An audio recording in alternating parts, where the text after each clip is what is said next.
Vamos a continuar con el tema de sepsis neonatal.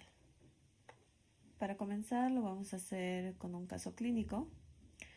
Se trata de un paciente de 6 días de vida, nacimiento por parto autóxico, Apgar de 8-9 sin datos de asfixia, con un peso al nacer de 3.200 y un peso actual de 300. Buen reflejo de succión, lactancia mixta. La madre refiere rechazo al alimento desde hace 5 horas, irritabilidad y sensación de alza térmica.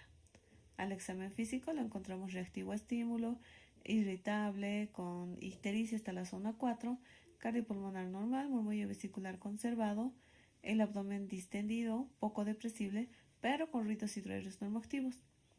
Llama la atención el borde hepático a 5 centímetros del reborde costal derecho, moviliza extremidades, moro incompleto pero simétrico, la fontanela normotensa y cianosis central, con signos vitales, con frecuencia cardíaca de 146 por minuto, respiratoria de 45 por minuto, saturación 90% y su temperatura 35.5.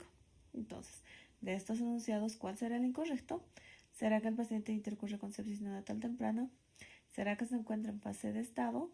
¿Será que cumple con criterios para síndrome de respuesta inflamatoria sistémica? ¿O será que se encuentra en fase tardía? ¿O será que hay que internarlo y solicitar exámenes complementarios? Y bueno, esto vamos a ir dilucidando posteriormente. Cabe mencionar que las manifestaciones clínicas en cuanto a infecciones no siempre van a representar sepsis o de presentación temprana, ¿ya? Algunas infecciones que son básicamente las transplacentarias, pues nos van a presentar clínica que puede ser muy ambigua, subclínica o inclusive solamente presentarse de forma tardía, es decir, mucho más adelante. Y bueno, recordar un poco que TORCH es un acrónimo que significa toxoplasmosis o de otros, dentro de ellas sífilis, varicela, hepatitis, Coxsackie, Epstein-Barr, rubiola para la Eres, CES de citomegalovirus y H de herpes simple. Ahora, también mencionar que, bueno, dentro de estos patógenos asociados, bueno, a las infecciones parasitarias y demás, pues van a dar alguna manifestación que puede, como les digo, no tener relevancia clínica inicialmente, ¿no? Por ejemplo, el retraso del crecimiento intrauterino, defectos anatómicos congénitos, afectación orgánica neonatal, podemos presentar secuelas tardías, ¿no? Estas que no van a presentar inicialmente pues nada, y en las secuelas tardías podrían presentar, por ejemplo, convulsiones, endocrinopatías, patología ocular, síndrome nefrótico, problemas dentales, sordera u osteomusculares. Entonces, ante la presencia de este tipo de clínica, pues hay que hacer el abordaje, ¿no?, respectivo de acuerdo a la disponibilidad. Ya pasando a las manifestaciones clínicas de sepsis neonatal como tal, pues bueno, cabe mencionar que la clínica va a ser muy variable, por ello muy inespecífica. Entonces tenemos la clínica inicial. La clínica inicial está también determinada por la OMS como los signos de peligro universal en los neonatos, ¿no?, para que las madres puedan reconocer. Inicialmente tenemos rechazo al alimento, dificultad respiratoria, hipoactividad, taquipnea o convulsiones. Ya una vez establecido esto, tenemos la fase de estado, ¿no?, en las cuales vamos a presentar, bueno, está distribuido entre sistemas digestivos, respiratorios y neurológicos.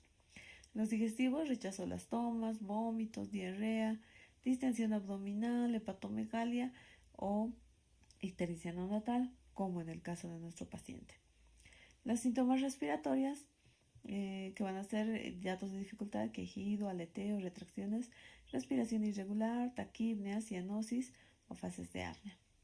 Y por último, los signos neurológicos: irritabilidad, apatía, hipotonía, hipertonía, temblores, convulsiones o fontanela tensa. Posteriormente tenemos nuestra fase tardía, que es una exacerbación del cuadro previo. Está caracterizado por signos cardiocirculatorios y hematológicos. Los cardiocirculatorios puede ser palidez generalizada, cianosis, piel moteada o un aspecto séptico, hipotermia, pulso débil, respiración irregular, relleno capilar lento o hipotensión. Y los signos hematológicos, también dentro de ellas palidez, púrpura, hepatosplenomegalia, ictericia o hemorragias.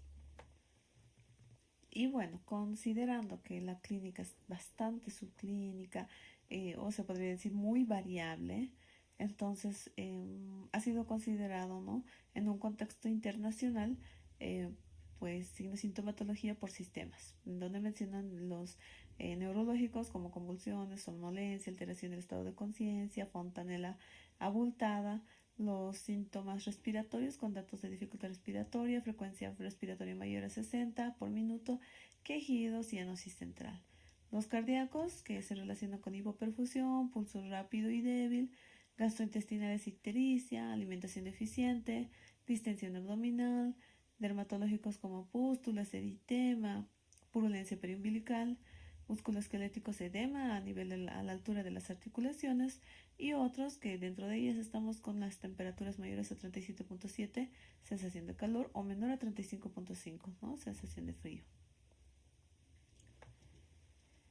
Además, bueno, también mencionar que a diferencia del síndrome de respuesta inflamatoria sistémica de los adultos, en niños pues está caracterizado por inestabilidad térmica, disfunción respiratoria, es decir, alteración de la frecuencia respiratoria, taquipnea, bradipnea, trastorno cardíaco, taquipnea, bradicardia, taquicardia y bradicardia, o anomalías de la perfusión, ¿no? Cuya diferencia con sepsis, pues en sepsis simplemente tenemos un foco de infección, ¿ya? En cambio, en el síndrome de respuesta inflamatoria puede ser la presentación debida a otras causas, no siempre que sean infección. ¿Ya? Entonces, ¿por qué pasamos a un síndrome de respuesta inflamatoria sistémica? Pues por la permeabilidad vascular, ¿no? En cuanto hay presencia de infección como tal, hay aumento de la permeabilidad y por ende la sistematización de la enfermedad. Pasando ya un poco a los puntos en los que se toman en cuenta en neonatos, inicialmente puede presentar fiebre o alteración de la estabilidad térmica, en la cual pues la fiebre como tal se puede presentar en un 50% de niños que realmente no sea debida a infección, sino simplemente hay que investigar el ambiente, si el neonato tiene datos de deshidratación, el sistema nervioso central, hipertiroidismo o disautonomía, que también pueden presentar fiebre, sin embargo no ser realmente infección como tal. Por ende, también ahí se toma en cuenta que en cuanto a síndrome de respuesta inflamatoria sistémica puede ser distermia, es decir, fiebre, o puede ser hipotermia. Ahora, podemos presentar a nivel de la piel exantemas, ¿no? Eso hay que investigar bien, realizar un buen examen físico, ¿no? Determinando el foco, ¿no? De la infección, si es que estuviéramos sospechando de infección. Ahora, tenemos la onfalitis, ¿no? Que es el eritema periumbilical, que esto puede convertirse en celulitis, abscesos y demás. Y el ectima gangrenoso, ¿no? Que son lesiones ulceradas, ¿no? Que están constituidas por la pseudomonas y listeria monocitogenes, que son patógenos que pueden estar en la vía vaginal, ¿no? Y el sino o la piel en pastel de arándanos, que es una consecuencia de una infección por citomegalovirus. Por otro lado, la onfalitis como tal, ¿no? Que es una infección. Cabe mencionar que el cordón es básicamente un caldo de cultivo, ¿no? Donde se puede desarrollar y colonizar por patógenos de la piel iniciales, ¿no? Y pues se caracteriza por el eritema en región periumbilical. Esto puede complicarse con celulitis, fascitis necrosante y bueno, con sepsis. Por otro lado, en países subdesarrollados como el nuestro, aún tenemos, ¿no? La presencia de tétanos neonatal, ya, lo cual en un caso vamos a poder determinar si es que nace bien, tiene buen reflejo de succión y demás. Sin embargo, entre el tercer y décimo día puede presentar crisis de espasmo, rigidez, y por ende existe la prevención, ¿no? En cuanto a la prevención, la pesquisa, ¿no? de pacientes con la vacuna y o administración de vacuna antitetánica. Por otro lado, pues podemos tener casos de neumonía connatal, ya que se caracteriza por datos de dificultad respiratoria o displasia broncopulmonar, que generalmente puede estar causado también por Chlamydia trachomatis, ureaplasma o citomegalovirus, que dan una clínica muy significativa al nacimiento. Y por último, la meningitis, ¿no? Cuyo agente causal, considerando la mayor frecuencia, ¿no?, de presentación con gram positivos o el estreptococo del grupo beta. Bueno, en ese caso pues se inicia tratamiento biasociado sí o sí con ampicilina y cefotaxima. Un esquema básicamente que dure hasta 21 días y obviamente se envía un cultivo de líquido cefalorraquídeo tras la punción lumbar. Y obviamente bajo este diagnóstico siempre guiados con la clínica paciente que presenta convulsiones, con otros datos de respuesta inflamatoria sistémica o la fontanela bombada de repente o alteración del estado de conciencia. Y bueno, volviendo a nuestro caso inicial, ¿qué es lo que vamos a ver? Nuestro paciente de 6 días, ¿no? Nuestros factores que vamos a tomar en cuenta, considerando que nuestro neonato tiene 6 días de vida y basándonos, ¿no?, en cuanto a su definición, está todavía dentro de la primera semana. Por ende, sí podríamos decir que está con sepsis neonatal temprana, ¿no?, de 6 días, ¿no? Y esto basándonos en el libro de Nelson. Por otro lado, nuestro otro factor de riesgo es el rechazo al alimento, irritabilidad y la sensación de alza térmica, que son nuestros signos de peligro y clínica inicial, ¿ya? Pero al examen físico lo que nos llama la atención es el abdomen distendido, el borde hepático palpable y la cianosis central. Obviamente la temperatura, ¿no?, que está en 35.5. Entonces, nuestro paciente sí se encuentra, ¿no?, en fase de estado por la clínica que mencionamos y cumple criterios para síndrome de respuesta inflamatoria sistémica. Mencionando que pues nuestro paciente sí tiene inestabilidad térmica, se encuentra irritable y bueno, con cianosis central, ¿no? Pese a que conserva los otros signos vitales pues aceptables. Entonces, y si nuestro paciente se debe internar y solicitar exámenes complementarios, ¿no? Y lo que sí no se encuentra en fase tardía porque todavía no tenemos alteración del estado hemodinámico, ¿no?, o cardiocirculatorio. Bueno, para el diagnóstico, cuando tenemos la sospecha, ¿no?, en algún neonato por los datos clínicos que nos presenta, pues básicamente el diagnóstico como tal se debe realizar con el aislamiento de un microorganismo en cultivos de un medio estéril, un medio corporal, es decir, de sangre, puede ser orina, puede ser líquido cefalorraquídeo o líquido articular. Obviamente guiándonos en la clínica, ¿no?, que presenta nuestro paciente. Por otro lado, se recomienda que sean 2 muestras de hemocultivo tomadas por 2 sitios diferentes para evitar la confusión, ¿no?, del crecimiento y desarrollo de la piel. Y bueno, para pasar al siguiente punto vamos a presentar otro casito clínico. Un paciente de 5 días de vida, ¿no?, con antecedente de madre de 20 años, no realizó controles prenatales, su grupo sanguíneo se hizo RH positivo, aparente flujo vaginal durante el último mes de gestación, nacimiento por parte autóxico, el líquido amniótico es meconial, escaso, el llanto inmediato con un Apgar de 7-9 y bueno, en domicilio la mamá nota pigmentación progresiva amarillenta con episodios de irritabilidad, vómitos ocasionales y hace un día presentó alza térmica, rechazo al seno materno y dificultad para mantenerse despierto, por lo que acude por emergencias. Al examen físico, nuestro paciente está reactivo a estímulo, irritable, con ictericia hasta la zona 5 y mucosa oral seca, sin reflejo de búsqueda, con fontanela bombada y el moro es asimétrico, con las pupilas reactivas a 3 milímetros simétricas, cardiopulmonar sin uso de musculatura accesoria, es decir, sin dificultad respiratoria, el abdomen sí distendido, con un perímetro abdominal de 40 centímetros, el borde hepático está a 7 centímetros del reborde costal derecho y es poco depresible, ruidos hidroaéreos son hipoactivos, ¿no? Y la región umbilical con un eritema, ¿ya? Periumbilical y el débito fétido con llenado capilar de hasta 3 segundos. Y bueno, vamos a ir dilucidando conforme vayamos pasando el tema.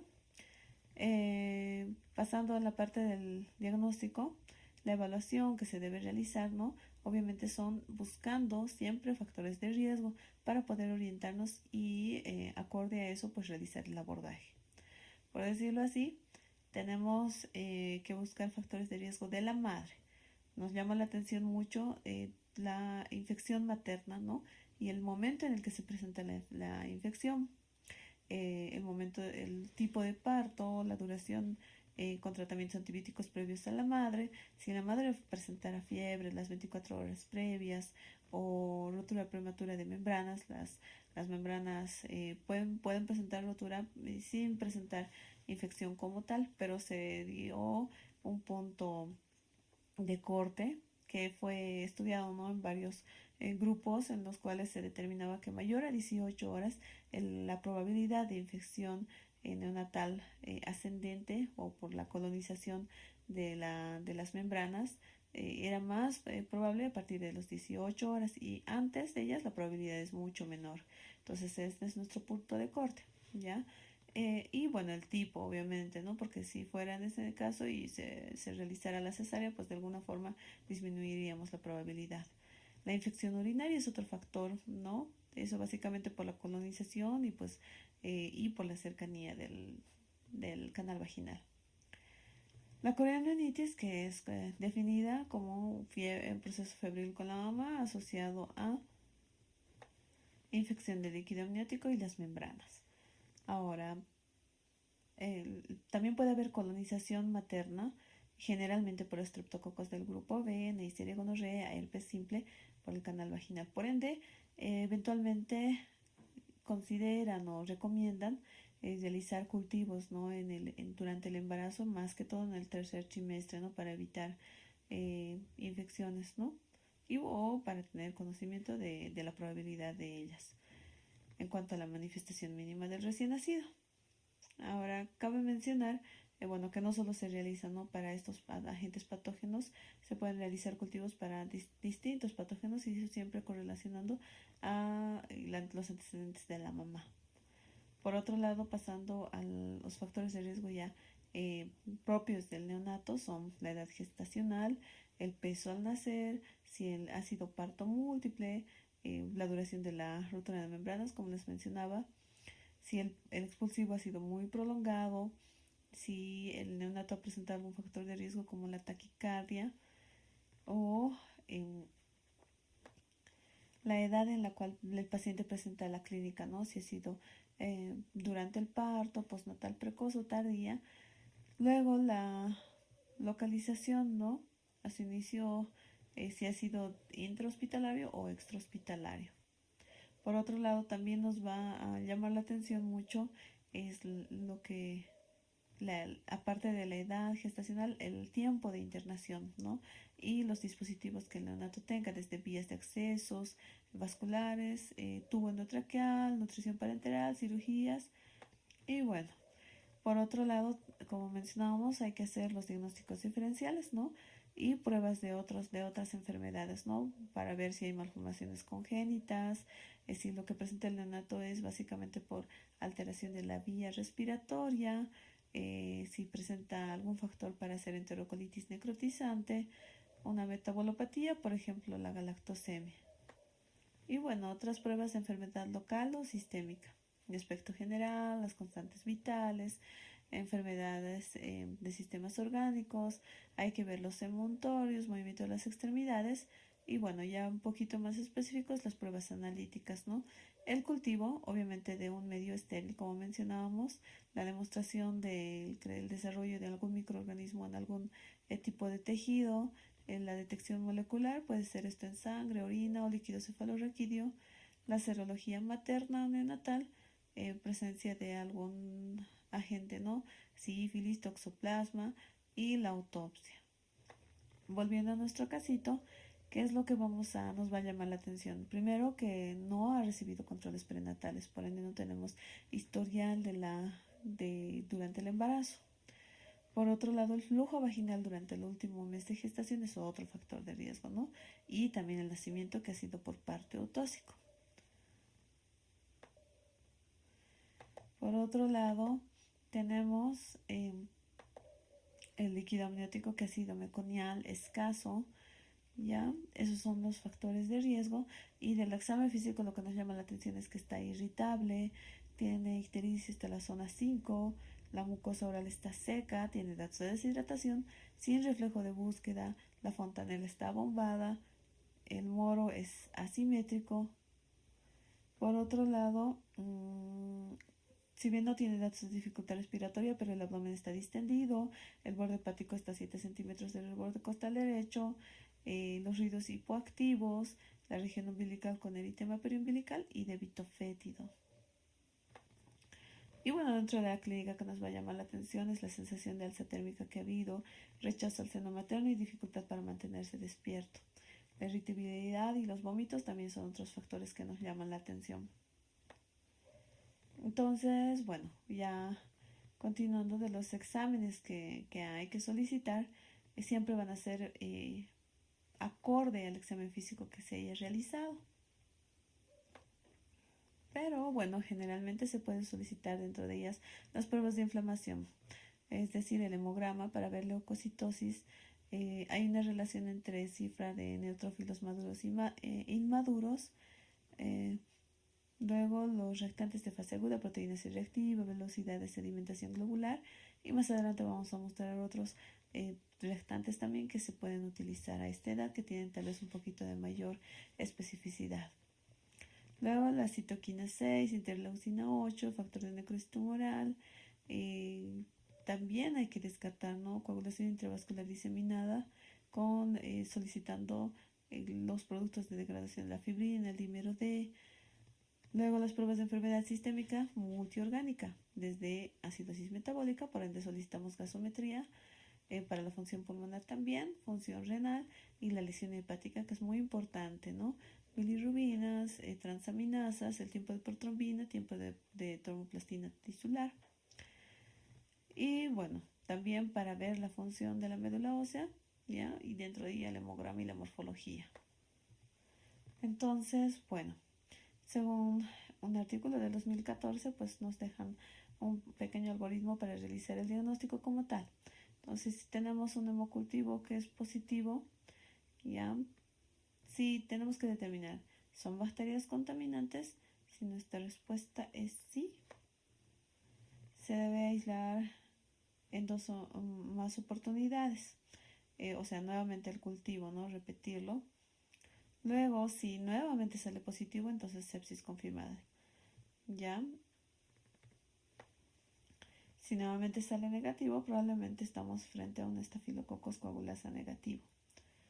¿Ya? Si es confirmada o estamos sospechando un estafilococcus coagulasa negativo, pero si tenemos solo un hemocultivo positivo, ¿no? Si esta es positiva, tenemos sepsis probable. Si no, entonces hay que preguntar si ha recibido tratamiento para antiestafilococo. Y si no, pues ya hay que iniciar el tratamiento, ¿no? Porque inicialmente se puede iniciar la terapia empírica, que ahorita vamos a ver, y si no, pues cambiarla, ¿no? Hacer rotación antibiótica. Por otro lado, será si se tomó PCR cuantitativa, si el resultado fuera mayor a 10, entonces estamos ante una sepsis posible. Y si el PCR saliera menos de los valores de referencia, entonces no estamos frente a sepsis. Obviamente esto siempre, ¿no?, correlacionando con la clínica del paciente, ya que esto solo es orientativo porque el paciente puede presentar toda la clínica, ¿no?, en cuanto a la que habíamos mencionado, manifestaciones realmente clínicas. También podemos ir apoyadas en ello, ¿no? Pero esto es básicamente para apoyarnos en cuanto a los exámenes complementarios. Cabe mencionar que todo lo anterior descrito puede no realmente presentarse solamente en sepsis, ¿no? Por ejemplo, si tuviéramos en el paciente que presentara datos de dificultad respiratoria o cianosis, siempre descartar el cuadro de alguna alteración cardíaca, ¿no? Porque alguna de ellas puede presentar también cianosis sin realmente ser sepsis. Datos respiratorios, también hay que hacer la disquisición diagnóstica, ¿no? paciente con neumonía aspirativa, líquido amniótico, esto mucho va a ir relacionado a los antecedentes que ya hemos estudiado. Por otro lado, podemos tener un paciente con hipoplasia pulmonar, fístulas traqueoesofágicas, taquipnea, ¿no? En cuanto a cuadros gastrointestinales, no solo por la distensión abdominal, hay que distinguir enterocolitis necrosante, perforación gastrointestinal, anomalías estructurales y demás. Por otro lado, las causas hematológicas nos pueden dar púrpura fulminante, trombocitopenia inmunitaria, neutropenia inmunitaria, anemia grave y bueno. Y las causas metabólicas, ¿no? Hipoglicemia, trastornos suprarrenales y errores congénitos del metabolismo que también nos pueden dar la clínica, ¿no? Desde ictericia, dificultad respiratoria, deshidratación y demás. Y la parte neurológica, ¿no? Hemorragia intracraneal, encefalopatías, convulsiones. Bueno, esto es un pequeño, ¿no? Cuadro de recomendaciones para tomas de muestras, ¿no?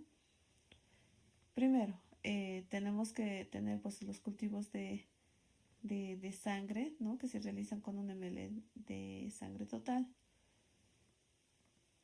Y bueno, esta es nuestra prueba para determinar bacteriemia.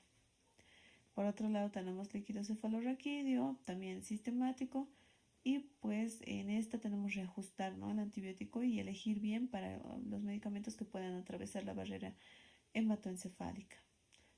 Por otro lado tenemos el cultivo de orina, que generalmente nos puede sugerir infección de tracto urinario de un paciente que puede presentar clínica a partir de las 72 horas de vida.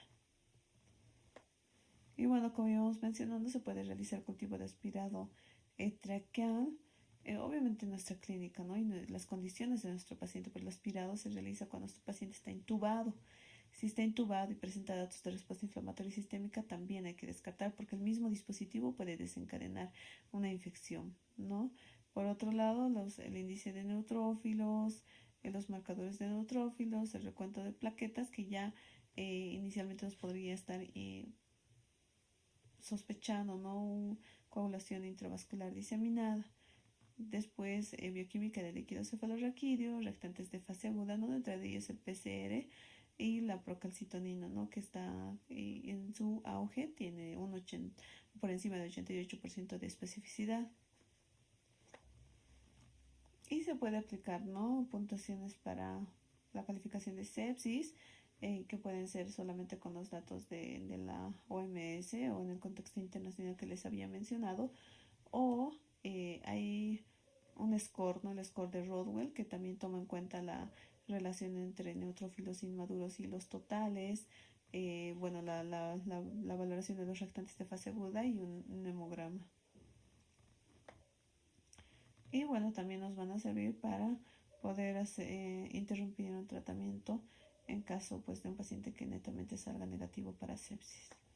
Los valores que vamos a tomar en cuenta en la bioquímica del líquido cefalorraquídeo son las proteínas y la glucosa. Esto básicamente para orientarnos más o menos en cuanto al agente etiológico. Por decir así, por ejemplo, las proteínas en el líquido cefalorraquídeo son elevadas en meningitis micótica, ¿ya? Y en un neonato a término puede ser normal hasta 100 miligramos de cilitro. Y hablando de la glucosa en cuanto a infecciones bacterianas, entonces la glucosa es baja y pues esto sí nos orienta. Y en pretérminos el valor puede ser hasta 70-80 de glucosa sérica. Vale decir 70-80% de la glucosa sérica. Bueno, en un pequeño estudio realizado, ¿no? Y publicado en una guía de manejo para sepsis neonatal de la Sociedad Americana de Pediatría, pues menciona que el gold estándar es el hemocultivo, ¿ya? Pero no todos los cultivos van a presentar positividad. Puede un neonato tener sepsis neonatal, sin embargo salir con el hemocultivo negativo, pero así es el gold estándar. Y además mencionar que solo el 25% de los que salen positivo pueden salir hasta 4 unidades formadoras de colonia.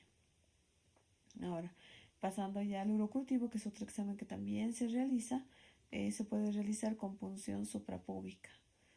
Por otro lado, el aspirado traqueal, si tiene antecedente de intubación, ¿no?, de varios días y por el que nos he estado haciendo sospechar en cuanto a una neumonía o sepsis como tal.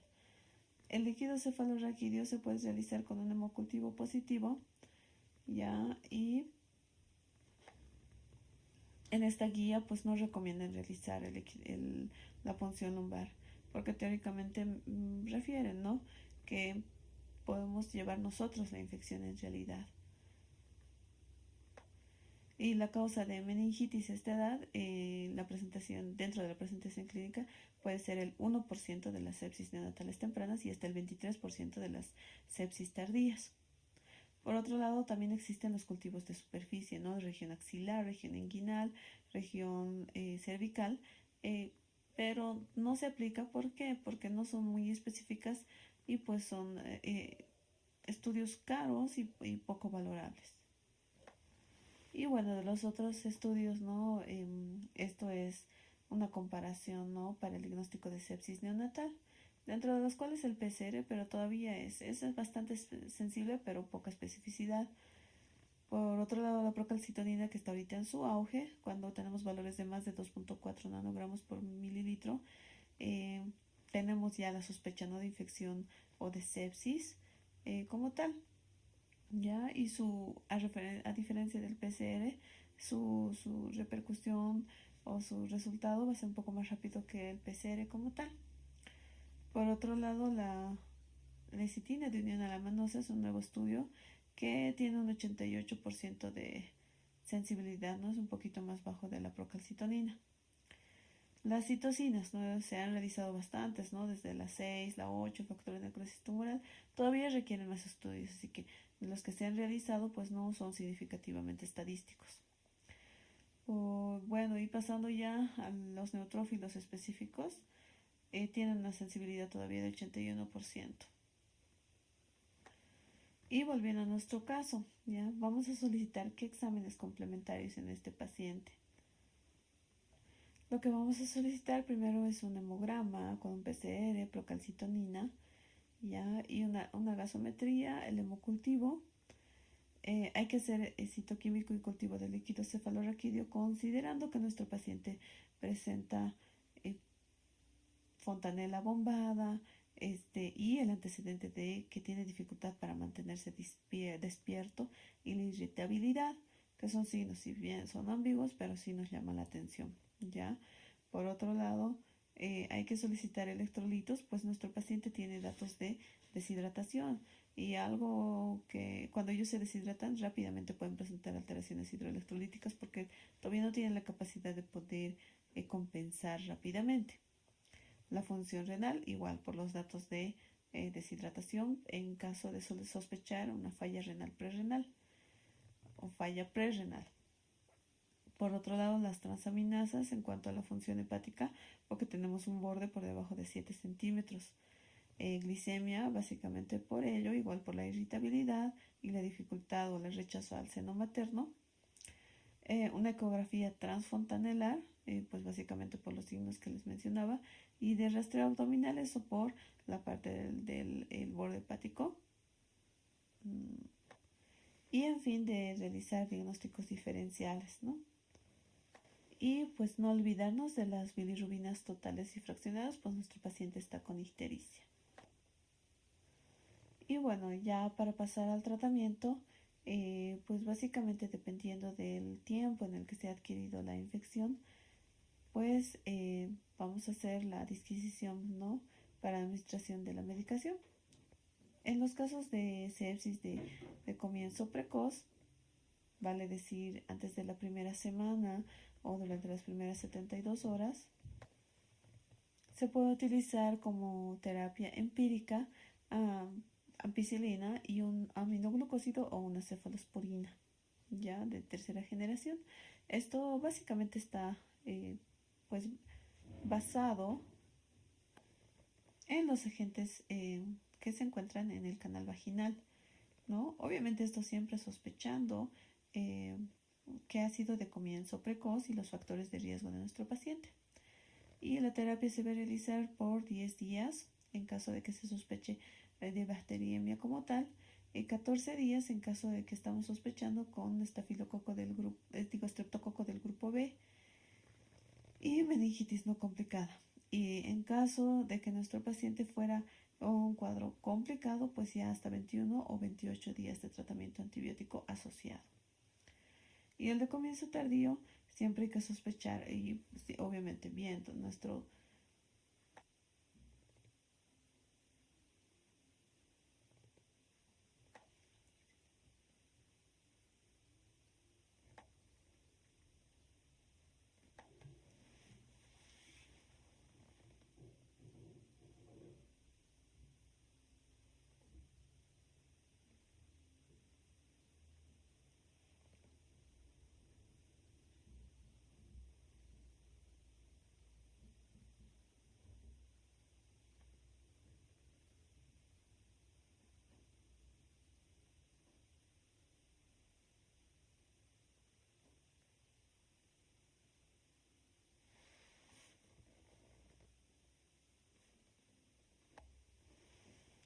y bueno, cabe mencionar que se puede utilizar cefalosporinas o carbapenemas en caso de sospecha de meningitis, ¿no? Y hay que ajustar según el patógeno que estamos sospechando.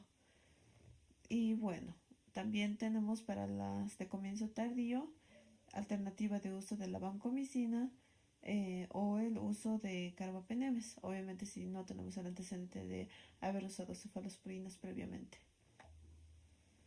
Y bueno, acá tenemos la dosificación que se maneja, ¿no?, en neonatología para uso, ¿no?, que son dosis para meningitis o dosis solamente para sepsis como tal.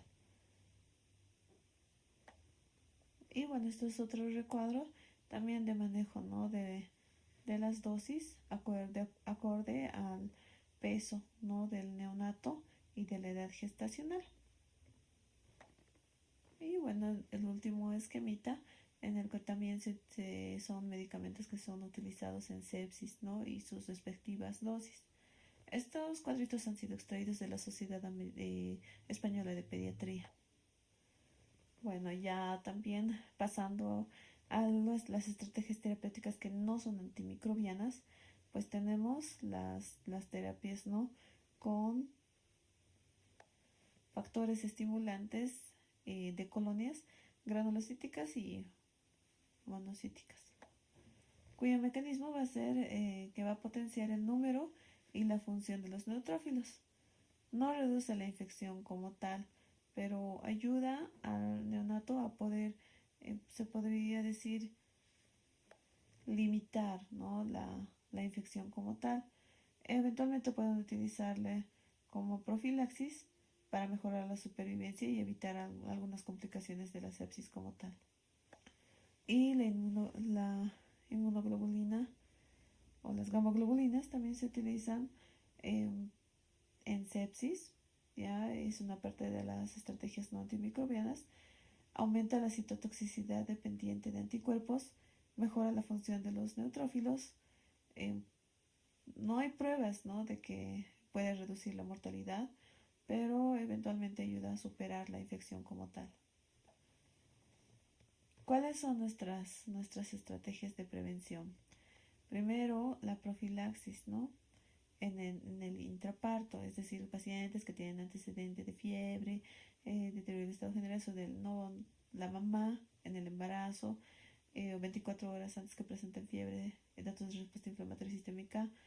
Se puede realizar la administración de penicilina o ampicilina 4 horas antes del parto. Por otro lado, se puede hacer profilaxis con fluconazol, esto en neonatos generalmente de peso bajo o extremadamente prematuros, por debajo de 1500 gramos. Y por otro lado, los suplementos con lactoferrina bovina o probióticos con lactobacillus ramosus, ¿no? La lactoferrina, que es una glucoproteína de la leche, que nos va a ayudar, ¿no?, con la respuesta a la inmunidad innata. Y los probióticos que van a ayudar a potenciar el efecto de la lactoferrina. En un artículo publicado en el Journal of Pediatrics and Child Health del 2017, pues se ha realizado un pequeño estudio en el cual pues determina que la lactoferrina sí se puede utilizar, pero que requiere más estudios. No tiene significancia estadística en cuanto a prevención real o disminución de la mortalidad como tal. La inmunoglobulina endovenosa todavía no se probó tampoco su eficacia. Los ácidos monoclonales tampoco no demostraron eficacia. Los probióticos refieren que no son eficaces y el zinc recomienda realizar más estudios, ¿no? Pero eso básicamente porque su mecanismo de acción es que disminuye la calprotectina y los proinflamatorios. Y este último está basado en otro estudio que ha sido publicado en 2018 en una revista india. Ahora las complicaciones, ¿no?, que tenemos en cuanto a la sepsis neonatal. Puede pasar un choque séptico, trastornos de coagulación con coagulación intravascular diseminada, la enterocolitis necrotizante, trastornos hidroelectrolíticos, metabólicos, ácido base, complicaciones que abarcan ventriculitis, cerebritis y absceso cerebral. Y bueno, para realizar un breve repaso en cuanto a los factores de riesgo, ¿no? Tal vez recalcar, ¿no?, en cuanto a los factores de riesgo maternos, datos de sospecha de infección intramniótica, colonización por el estreptococo del grupo beta.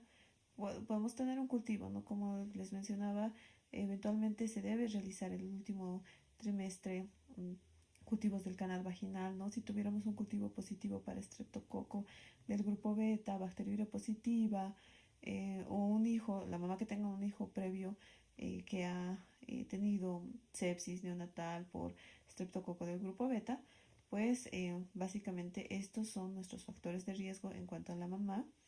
¿Y cuál es el diagnóstico de coriomionitis como tal? Entonces es fiebre materna mayor a 38 grados y al menos una de las siguientes condiciones, ¿no? Leucocitosis materna, taquicardia materna o taquicardia fetal, sensibilidad uterina o el líquido amniótico de mal olor, ¿no?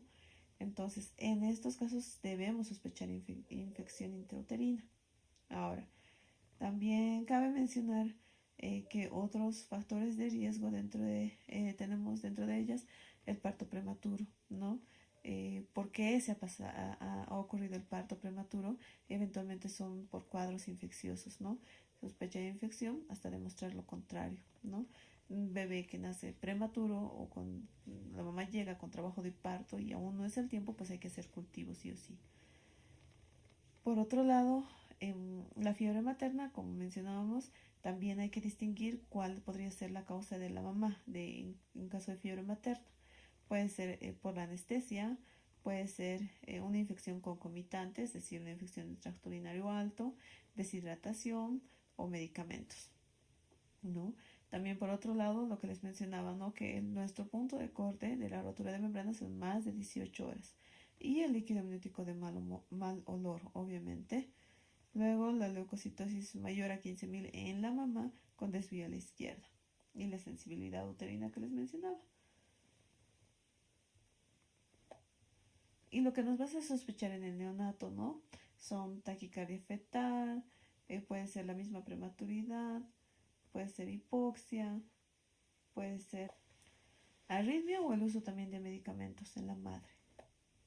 Y el último repaso en cuanto a sepsis neonatal. Ya, entonces, mencionábamos la diferencia entre síndrome de respuesta inflamatoria sistémica y sepsis es la infección como tal. Ya, la sepsis neonatal tiene una letalidad de 20 al 60%. Ya, por ende es algo muy importante. Ya, cabe mencionar que si el desarrollo de la sepsis es antes de las 72 horas de vida, eso podría decir que es vertical. ¿Ya? Si es más de 72 horas de vida, es nosocomial. Pero tal vez recalcar un poco que en el libro de Nelson menciona antes de la semana de vida y después de la semana de vida, ¿no? Por otro lado, en cuanto a los agentes, si estamos sospechando de algo vertical o temprana, podemos sospechar el estreptococo del grupo B, Streptococcus agalactiae y la Escherichia coli.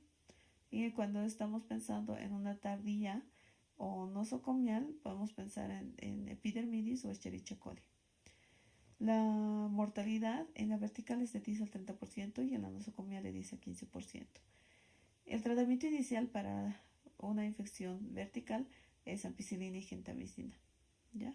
Y si es nosocomial, vancomicina más gentamicina. Y por último, tal vez cabe mencionar que el 40% de las muertes en menos de 5 años se presentan en el periodo neonatal, de las cuales la primera causa es sepsis, seguida de asfixia y prematuridad. Y bueno, es todo por hoy. Espero que les haya gustado.